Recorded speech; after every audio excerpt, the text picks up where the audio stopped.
네, 오늘 말씀 제목은 소유에서 관대함으로입니다. 더 나은 의, 소유에서 관대함으로. 우리 더 나은 의 시리즈로는 7번째고요. 우리 산상수훈을 계속해서 나누고 있죠. 산상수훈에서 이제 지난 주일에 우리는 주기도문의 뒷부분을 나누었습니다. 예수님께서 우리에게 가르쳐 주신 기도 중에 주기도문. 그 속에서 예수님은 우리가 하나님과의 관계를 먼저 바르게 하기를 가르쳐 주셨고, 그 다음에 우리가 어떠한 기도를 하나님께 올려야 되는가에 대해서 가르쳐 주셨습니다.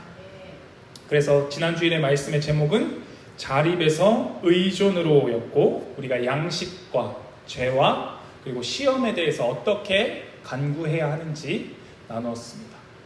그래서 우리는 자립하는 존재가 아니라, 하나님 없이 세워져서 하나님 없이 살아가는 존재가 아니라 창조되어지기를 하나님 안에서 하나님을 의지하여 살아가도록 창조되었다라고 나누었고, 우리가 그런 삶으로 나아가야 한다라고 이야기 나누었죠. 그리고 나서 올바른 금식에 대한 이야기를 예수님께서 하시고, 오늘 본문이 이어지는 겁니다. 19절에 너희는 자기를 위하여 보물을 땅에다가 쌓아두지 말아라 라고 말씀하시면서 오늘 본문을 시작하십니다. 여러분은 통장을 보통 언제 열어보시나요? 통장 확인 언제 하시나요? 네. 요즘엔 이 종이로 된 통장 보시는 분 혹시 계신가요? 난 종이로 된 거 봐요. 없으시죠? 잘 있으세요? 네, 그럴 수 있죠. 네. 요즘에는 보통 이제 스마트폰으로 인터넷 뱅킹이 다 되니까 이제 내역들을 다 확인합니다. 보통 기분 좋은 날은 이제 입금되는 날이죠. 월급날, 뭐 상여금 들어오는 날, 뭐 이런 날, 좋은 날. 그런데 좋은 날보다 나가는 날이 더 많은 게 보통 일반적인 월급쟁이들의 삶이긴 합니다. 네, 뭐 다른 삶이 있는지 모르시겠어요. 이미 이만큼 쌓여 있어서 이만큼 나가나 마나 차이가 없는 분도 계실지 모르겠지만, 우리는 보통 통장을 열어서 확인합니다. 뭘 확인하시나요? 언제 잘 들어왔나? 들어올 거 다 들어왔나? 혹은 나갈 거 다 나갔나? 확인하시나요? 우리는 통장을 좀 잘 확인할 필요가 있습니다. 특히 그리스도인들은 그렇습니다. 통장의 잔고를 확인하라는 게 아니라요, 우리의 통장에서 우리는 어디로 돈이 나가고 있나를 좀 확인할 필요가 있습니다. 물질이 있는 곳에 마음이 있다라는 말씀이 오늘 본문에도 있죠. 우리의 마음이, 물질이 있는 곳에 우리의 마음이 있기 때문입니다. 나는 이 돈을 어떻게 사용하고 있는가? 나만을 위해서 쓰고 있는가? 아니면 또 다른 일을 위해서 베풀기도 하고 있는가? 아니면 나만을 위해서 쌓아놓고만 있는가? 오늘 말씀을 좀 함께 나누면서 이 말씀 속에서 예수님께서 우리에게 원하시는 삶이 어떠한 삶인지, 우리가 어떻게 풍성한 삶을 누릴 수 있는지 함께 따라가면 좋겠습니다. 그래서 오늘 말씀은 산상수훈의 후반부를 여는 말씀입니다. 산상수훈이 세 부분으로 나눌 수 있다고 말씀드렸죠. 그래서 세 번째 마지막 부분을 여는 말씀입니다. 예수님은 우리에게 우리가 어떻게 재물과 하나님 사이에서 어떻게 살아야 되는가에 대해서 가르쳐주고 계십니다. 그러면서 19절의 시작이 땅에다가 보물을 쌓아두지 말라라고 말씀하십니다. 왜냐하면 땅에서는 좀이 먹고 녹이 쓸어서 망가지며 도둑들이 뚫고 들어와서 훔쳐간다라고 말씀하시죠. 그러니까 땅에서 쌓아두지 말라라는 이유는 땅의 것이 영속하지 않기 때문입니다. 영원하지 않기 때문입니다. 그런데 우리는 살아가기를 영원히 살 것처럼 삽니다. 그리고는 이 돈을 내가 다 쓸 수 있을 것처럼, 혹은 이 돈이 나의 삶을 바꿔놓을 수 있을 것처럼 기대하며 살아가고 있습니다. 그러나 예수님은 땅에다가 쌓아놓지 말라라고 말씀하십니다. 그리고는 우리에게 말씀하시기를 하늘에 쌓는 보물에 대해서 가르쳐 주십니다. 우리가 땅에다가 보물을 쌓는 이유는 불안하기 때문입니다. 내일이 확정되어져 있지 않다라고 생각하기 때문입니다. 자녀들의 삶이 걱정되고, 나의 노후가 걱정되고, 앞으로 어떻게 먹고 살 것인가가 염려되기 때문입니다. 오늘 말씀은 사실 19절로부터 6장 마지막인 34절까지 한 번에 쭉 나누면 정말 좋을 텐데, 제가 설교를 그러면 1시간을 해야 될 텐데 그럼 여러분이 정말 좋아하실 것 같아서 여러분의 기쁨을 제가 좀 나눠서 기쁨을 드리고자 좀 자르긴 했습니다만, 이 뒤에 가면 예수님은 염려에 대해서 이어서 말씀하십니다. 우리가 무엇을 염려하느냐? 먹을 것, 입을 것, 이런 것들을 염려하고 살아갑니다. 어쩌면 당연한 일이기도 하지만 하나님을 믿는 자의 삶은 그 염려에서 벗어난 또 다른 풍성한 삶 속에 있어야 한다는 것입니다. 이것은 물질이 많아서가 아니라, 물질이 적어서가 아니라 그 두 가지가 어떠한 문제도 되지 않는다는 것입니다. 우리 삶 속에 물질이 많든 적든 그 속에서 나눌 수 있는 것이 있고, 그 속에서 하나님의 사람답게 살아갈 수 있는 것이 있다라는 믿음 안에서 사는 것에 대해서 예수님께서 말씀하신다는 것입니다. 이 땅에서의 삶이 안전하지 않은 것을 우리는 너무나도 잘 알고 있습니다. 이 땅에 전쟁이 끊이지 않고 자연재해가 끊이지 않고, 얼마 전에는 코로나라는 큰 질병까지도 우리의 삶을 위협하기도 했습니다. 그 속에서 우리가 미래를, 내일을 염려하는 건 어쩌면 당연해 보이기도 합니다. 그러나 하나님을 믿는 자의 삶은 그 염려에 붙잡히지 않는 삶이 되어야 한다는 것입니다. 그래서 예수님 우리에게 20절에 이렇게 말씀하십니다. 그러므로 너희를 위하여 보물을 하늘에 쌓아두어라. 너희를 위하여. 하늘에 보물을 쌓는 것은 우리를 위한 것입니다. 근데 여기서 오해하지 마십시오. 헌금을 많이 해서 하늘에서 쓸 돈을 쌓아두는 그런 것이 전혀 아닙니다. 헌금도 분명 하늘에 쌓는 일 중에 하나입니다. 그러나 헌금만이 하늘에 쌓는 일이 아님을 기억하십시오. 우리가 물질을 어떻게 사용하느냐, 나의 지출은 어디에 쓰여지고 있느냐, 나만을 위한 일이냐 아니면 다른 누군가를 돌보는 일에도 이 물질이 함께 쓰여지고 있는가, 이것을 점검할 필요가 있다는 것입니다. 그러면서 예수님은 누가복음 12장에서 한 부자에 대한 비유를 말씀해 주십니다. 누가복음 12장에 보면 예수님께서 이 같은 말씀을 하시면서 비유의 말씀을 하십니다. 한 부자가 밭에서 소출이 너무 많이 나오는 겁니다. 그래서 자신이 원래 사용하던 창고가 가득 차버리고 더 이상 쌓을 곳이 없는 것입니다. 그래서 이 부자가 어떻게 이 곡식을 쌓아둘까 고민하다가 창고를 헐고 더 큰 창고를 짓습니다. 그리고는 자신의 창고에 가득 채워둡니다. 그리고 자신의 영혼에 말하기를, 내 영혼아, 이제 많이 쌓아두었으니까 먹고 마시며 즐기자, 누리자 라고 이야기하며 잠들었습니다. 그런데 하나님께서 그 부자에게 이렇게 말씀하십니다. 어리석은 자야 라고 말씀하시면서, 내가 오늘날 너의 영혼을 거두어가면 어떻게 할 것이냐 라고 말씀하십니다. 하나님은 그렇게 그 사람의 영혼을 거두어 가십니다. 내일이 풍족하다라고 만족하고 있던 그에게 삶이 오늘 끝나자 그가 쌓아둔 것이 아무 의미가 없는 것이 되어버렸다는 것입니다. 그에 대해서 예수님은 이렇게 평가하십니다. 21절에, 누가복음 12장 21절입니다. 자기를 위해서는 재물을 쌓아두면서도 하나님께 대하여는 부유하지 못한 사람은 이와 같다라는 것입니다. 자기를 위해서는 재물을 쌓아두지만 하나님께 대하여는 부유하지 못한 사람은 이와 같다라고 말씀하십니다. 재물을 쌓아놓고 가치 없이 잃어버린 자와 같다라고 가르치고 계십니다. 하늘에 쌓는다는 것은 하나님께 대하여서 부유해지는 것입니다. 하나님께 대하여 부유해진다는 것은 마치 가상세계에 물질을 쌓아두는 것처럼 하나님의 나라에 물질을 쌓아두는 것이 아니라, 예수님은 마태복음 25장에서 우리에게 좋은 가르침을 해주고 계십니다. 양과 염소의 비유를 드시면서 예수님은 오른편에 있는 양들에게 내가 굶주리고 옥에 갇혔을 때 찾아와주고 돌아보아서 착한 종들이라고 평가해 주십니다. 예수님은 지극히 작은 자에게 한 것이, 지극히 작은 자 하나에게 한 것이 곧 나에게 한 것이다 라고 말씀해 주십니다. 우리가 하늘의 보물을 쌓는다는 것은 이런 것입니다. 하나님의 마음을 가지고 다른 이들을 돌아보는데 물질을 사용하는 것입니다. 여러분의 물질은 어디에 사용되어집니까? 우리는 분명 저축도 해야 합니다. 그리고 우리가 먹고 마실 것, 입을 것들을 사야 합니다.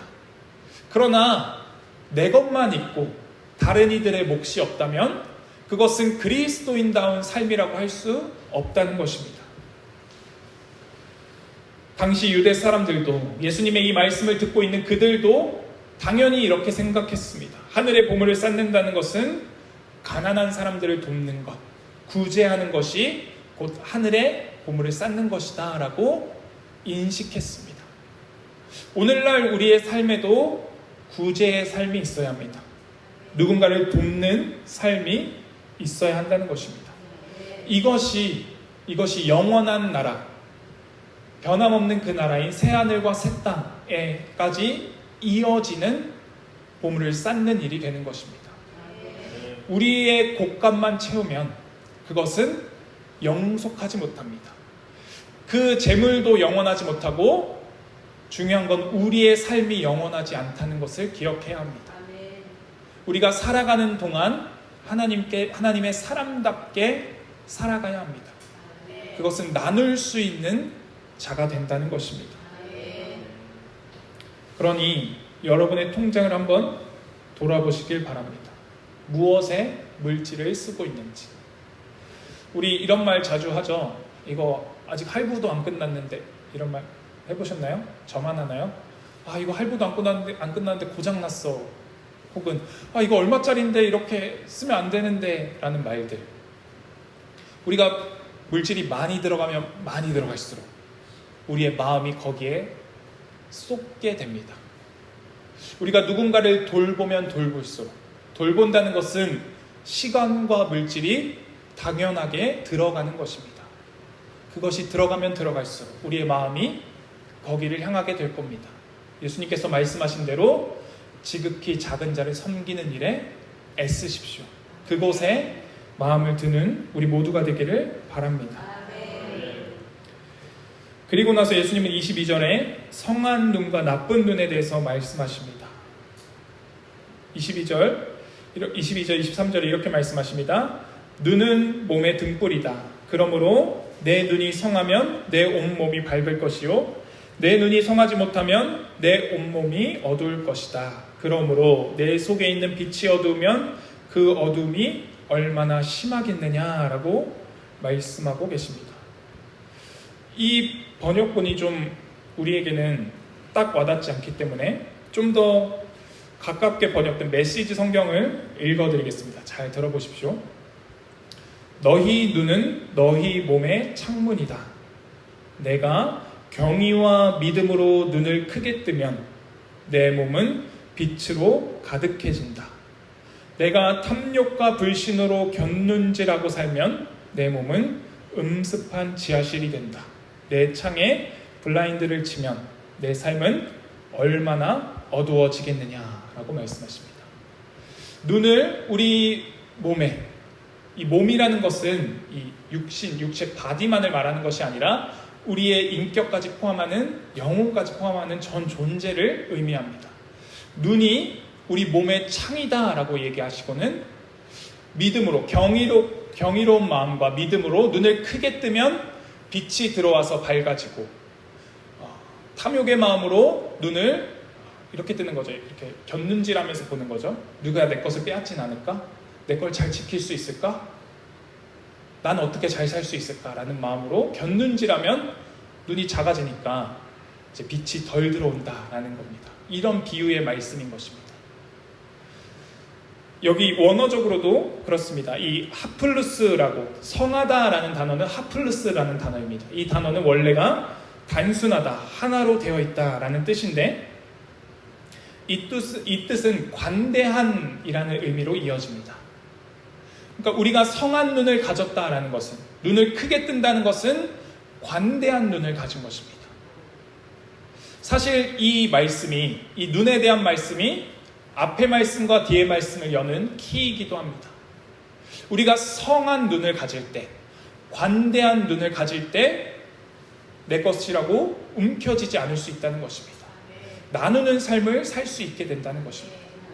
여기서 성한 눈은 하나님께서 지으신 것이 어떠한지, 하나님께서 지으신 세계가 얼마나 풍요로운지 아는 눈이 되는 것입니다. 반대로 성하지 못한 눈, 이 눈은 나쁜 눈을 의미합니다. 나쁜 눈은 탐내는 눈이며 인색한 눈입니다. 나만 아는 삶은 탐내는 삶이며 인색한 삶입니다. 그리스도인은, 하나님의 사람은 성한 눈을 가질 수 있어야 합니다. 관대한 눈을 가지고 누군가를 돕는 자리로 나아가야 합니다. 그것이 하늘의 보물을 쌓는 일이다 라고 예수님께서 우리에게 가르쳐주고 계신다는 것입니다. 그 관대한 눈으로 삶을 바라보고 세상을 바라볼 때 우리의 마음에 빛이 들어옵니다. 우리의 몸에 빛이 들어와 밝은 삶을 살 수 있게 됩니다. 그러나 나만을 위하는 삶, 탐내는 삶, 인색한 삶을 살게 되면 눈이 가리워지고 더 이상 빛이 들어오지 못해 세상이 어두운 세상이 되어버리고 맙니다. 어두운 세상에서 나눌 수 없습니다. 밝은 빛 아래 있을 때 우리가 나눌 수 있는 삶이 된다는 것입니다. 그러니 넉넉해서 나눌 수 있는 사람은 통장의 잔고가 다른 사람이 아닙니다. 통장의 잔고가 어떠하든지 상관없습니다. 내가 가진 것에서 나눌 수 있는 자가 되어야 합니다. 많은 것을 나누어야만 나눈다고 생각하지 마십시오. 어려워하는 이들에게 그들의 마음을 살펴보며 그들에게 맛있는 식사 한 끼 대접하는 것, 그것도 어렵다면 따뜻한 차 한 잔 대접하는 것이 그들에게 섬기는 일이 되고 그들과 나누는 일이 된다는 것입니다. 누군가를 돌아보십시오. 누가 힘들어하고 있는가? 내 삶 속에, 내 주변에 누가 어려움을 당하고 있는가? 누가 힘든 일을 지나고 있는가? 그들에게 따뜻한 말 한마디, 그리고 차 한 잔, 식사 한 끼로 섬기십시오. 그것이 그리스도인다운 삶임을 기억하십시오. 그들의 어려움을 보고도 못 본 척 한다면 그것이 인색한 삶입니다. 그것이 땅에 나의 재물을 쌓아놓는 삶이 되고 마는 것입니다. 그러니 우리가 어떠한 눈으로 세상을, 삶을, 또 주변을 바라보고 있는지 돌아보기를 원합니다. 하나님은 세상을 부족하게 창조하지 않으셨습니다. 그 넉넉함을 누릴 수 있는 우리 모두가 되기를 바랍니다. 저를 돌아보면, 솔직하게 저를 돌아보면 저는 관대함보다는 좀 인색함에 가까운 사람입니다. 저는 저밖에 모르는 건 아니지만 그래도 제 삶에 좀 더 중점을 두고 있는 것처럼 느껴질 때가 많습니다. 언제 그렇게 느끼느냐? 제 아내를 보면 그렇게 많이 생각합니다. 제 아내는 뭐 더 줄 게 없을까? 뭐 더 해줄 게 없을까를 늘 찾는 사람입니다. 우리의 삶이, 그리스도인의 삶이 그러야 합니다. 아내는 제가 보기에는 성향적으로 좀 그런 사람입니다.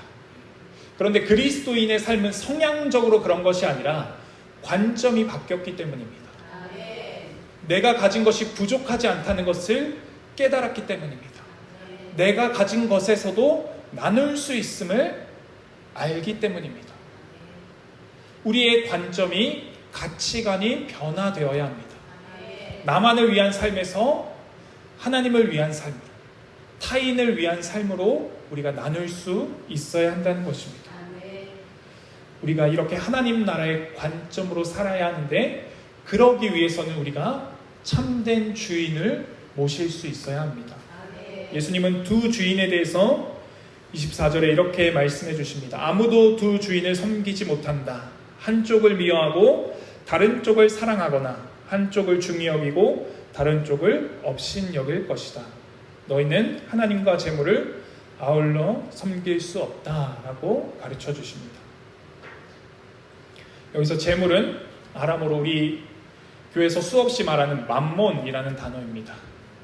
의지하는 어떤 우상적인 존재를 말하는데, 이 돈이, 이 재물이 마치 종들이 주인을 섬기듯이 사람이 이 재물을 섬길 수 있게 된다는 것입니다. 돈이 원래는 도구여야 하는데 돈이 나를 부리는 자리에까지 갈 수 있게 된다라고 예수님께서 말씀해 주고 계십니다. 그러면서 이 돈과 하나님을 함께 놓고 비교하시며 우리 둘 중에 하나만 섬길 수 있다라고 가르쳐 주십니다. 한쪽은 미워하고 다른 쪽은 사랑하게 된다라고 말씀하시는데, 이 미워하다는 것은 당시에 관용구로 사용되어진 것입니다. 그래서 미워한다는 것이 아예 싫어한다는 것이 아니라 우선순위가 달라진다는 것입니다. 한쪽을 더 사랑한다는 것은 그 사랑하는 쪽이 우선된다는 것입니다. 그렇기 때문에 우리가 하나님을 미워해서 하나님을 아예 떠난다라고 경고하신 것이 아니라, 하나님을 사랑한다고 말하지만, 하나님을 따른다라고 말하지만 때로는 우선순위에서 재물이, 맘몬이 더 위에 있을 때가 있다라고 경고하시는 것입니다. 그래서 두 주인을 섬길 수 없기 때문에 우리에게 양자택일을 하라라고 가르치고 계십니다. 이 말씀에 대해서도 예수님은 누가복음 16장에서 한 비유의 말씀을 해주십니다. 청지기 비유를 말씀하시면서 불의한 청지기가 있는데 주인으로부터 재산을 위임받았습니다. 그래서 이 재산을 누군가에게 빌려주고 갚음을 받도록 일하는 자였습니다. 그런데 이 청지기에 대한 소문이 주인의 귀에까지 들어왔습니다. 청지기가 올바르게 의롭게 일하지 못한다라는 소식을 듣고 이 주인이 청지기에게 이 직을 내려놓을 것을 말합니다.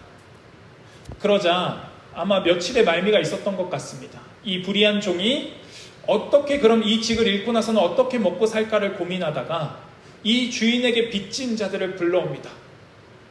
곡식 100말 빚진 자에게는 증서에다가 50말로 빚졌다라고 탕감해주고, 기름을 빚진 자, 기름을 100말 빚진 자는 80말 빚졌다라고 다시 탕감해줍니다. 왜냐하면 그러면 그들이 나중에 자신을 영접해 줄 것이다, 자신에게 도움을 줄 것이다 라고 생각했기 때문입니다. 예수님께서 이 비유를 말씀하시면서 이 불의한 종이 지혜롭게 행했다, 슬기롭다라고 칭찬하셨습니다. 그러면서 동일하게 두 주인을 섬길 수 없다라는 말씀을 이 말미에 하십니다. 이것을 통해서 우리가 볼 때 물질을 가지고 나를 위해서 쌓아두는 것이 아니라 누군가와의 관계를 맺는 데 사용해라 라고 우리가 접근할 수 있습니다. 우리의 물질을 누군가와 관계를 여는데 사용해야 합니다. 왜냐하면 세상 속에서 우리가 하나님의 사람으로 부름받았다는 것은 하나님의 사람으로서 누군가를 돌보는 자, 혹은 누군가에게 도움이 되는 자가 되어야 한다는 것입니다. 예수님께서 말씀하신 지극히 작은 자에게 그러해야 합니다. 그러니 돈을 주인으로 섬기는 사람은 돈을 모으는 데만 급급하게 됩니다. 그러나 하나님을 주인으로 섬기는 자는 하나님의 마음이 어디 있는지, 하나님의 뜻이 어디 있는지 살피게 되고 그곳에 물질을 사용하게 된다는 것입니다. 그러니 우리의 물질이 어디 있느냐는 우리의 마음이 어디 있느냐를 예수님께서 말씀해주고 계십니다. 물질이 있는 곳에 마음이 있다라는 이 말씀은 우리의 마음이 하나님께 있게 해라라는 말씀과도 같습니다. 하나님께 우리의 마음이 있게 하는 것은 하나님의 일에 물질을 사용하는 것입니다. 서두에도 설명드렸다시피 이것은 헌금만을 지칭하지 않습니다. 헌금도 하나님의 일에 동참하는 것이 되지만 헌금을 드렸다고 해서 마음의 자유를 얻지 마십시오. 주일 하루 참여했다고 해서 마음의 자유를 얻어서는 안 되는 것처럼, 우리는 삶 속에서 그리스도인의 삶을 살아야 하는 것처럼 헌금을 드렸지만 헌금을 드린 것에서 끝나는 것이 아니라 우리의 물질을 어떻게 쓰고 있는가, 누군가를 돌보는 일에 사용하고 있는가, 어려움을 당한 일을 돕고 있는가를 점검할 필요가 있다는 것입니다. 그러니 우리는 하나님과 재물을 아울러 섬길 수 없다는 예수님의 말씀을 기억해야 합니다. 과연 나는 누구를 주인으로 모시고 있는가, 혹은 누구를 주인으로 삼고 있는가? 진정 하나님이 우리의 삶의 주인이 되셔서 우리는 우리의 물질도 하나님의 뜻에 합당하게 쓰고 있는가, 이것을 점검해야 합니다. 보물이 있는 곳에 우리의 마음이 있기 때문입니다. 이것을 작은 것부터 시작하자라고 말씀드렸습니다. 작은 것. 나를 위하는 삶에서 다른 일을 돕는 것으로 나아가야 합니다. 작은 것이 쌓여서 큰 일을 할 수 있습니다. 우리가 교회에 헌금한 것들을 모아서 우리 지난 부활절에는 명지초등학교에 장학금으로 기탁하기도 했습니다. 우리가 힘을 모아서 이렇게 큰 일도 할 수 있습니다. 그러나 나 혼자 그렇게 큰 일을 하는 건 부담스럽기도 합니다. 그러니 내가 할 수 있는 일을 찾으십시오. 가깝게는 가족을 먼저 돌보십시오. 가족 가운데 내 마음을 나누어 주어야 하는 이가 누구인지 살펴보십시오. 그리고 우리 교회 지체들을 돌아보십시오.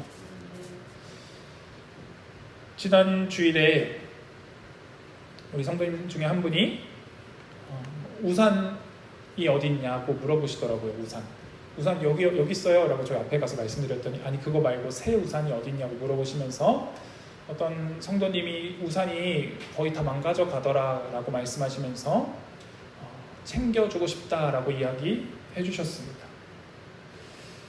여러분은 누군가의 우산을 보면서 그런 생각을 해보신 적 있으신가요? 아, 저 우산 바꿔주고 싶다. 이런 마음이 그리스도를 닮아가는 마음입니다.